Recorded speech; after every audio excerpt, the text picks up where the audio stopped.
changing a light's intensity over time is a pretty useful thing. I mean, a good example would be if we wanted to have this candle lit and we wanted the flame to kind of flicker the way you can see a flame doing on a candle. So I thought we could go ahead and take a look at setting that up and see an easy way of working with it. So what I'm going to do is I'm going to go ahead and add a light. So I'm going to come over to the Items tab, Add Lights, and let's add a point light. And I'm just going to call this Flame.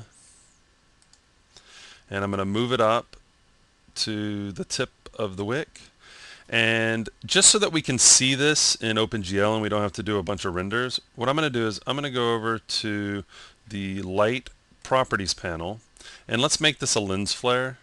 And then also let's go ahead and, in order to see it in OpenGL, I'm going to hit D for display options, and where it says OpenGL lens flare, I'm going to activate that so that we can actually see the lens flare in OpenGL.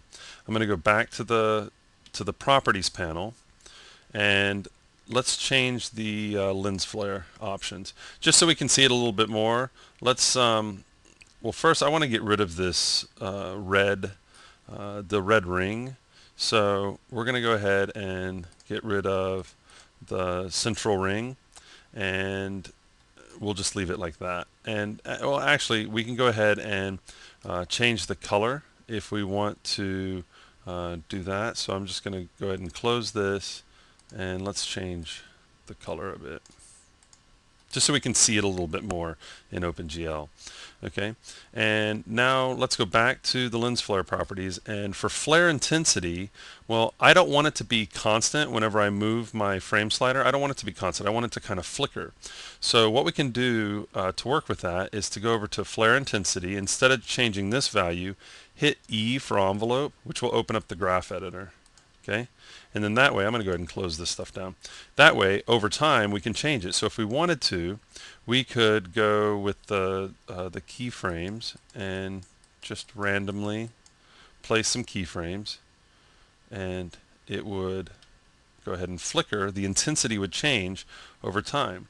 But what if we had a really long animation? Do we really want to set up all these keyframes? And how random are we going to get it? Well, we could randomize it, but there's a faster way to go about doing it. So I'm just going to delete those keys.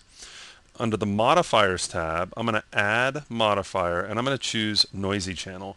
And as you can see, I've set no keyframes, but it's randomizing. It's using a fractal to randomize the intensity. So as I scrub through, we get a flicker. Okay.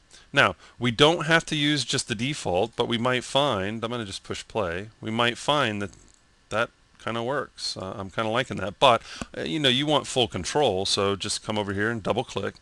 We can change the offset. Now, offset is going to move this entire set of keyframes, well, it's not keyframes, but inside this entire intensity value, it's going to move it up. So if I wanted everything to be much higher, I'm going to go 1, and that's really intense. But the whole motion, the whole effect gets moved up in value, so it's pretty high. I'm going to set that back down.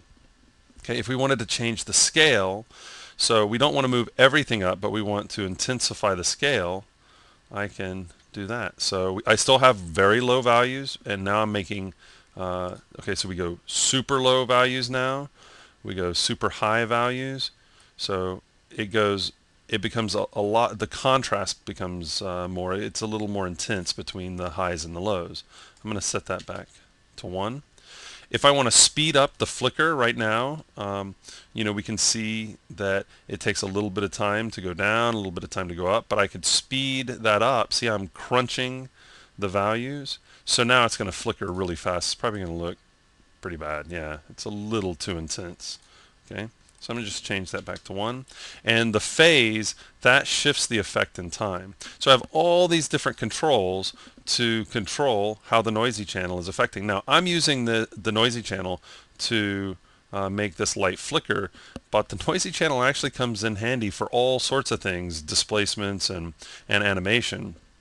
But I find it most useful for when using it for adjusting the intensity of a light, to just kind of have it, you know, randomly randomly get brighter and dimmer over time. So it's a real easy thing to set up, and you just come over to the graph editor, add the modifier, adjust the settings how you'd like, and you're good to go.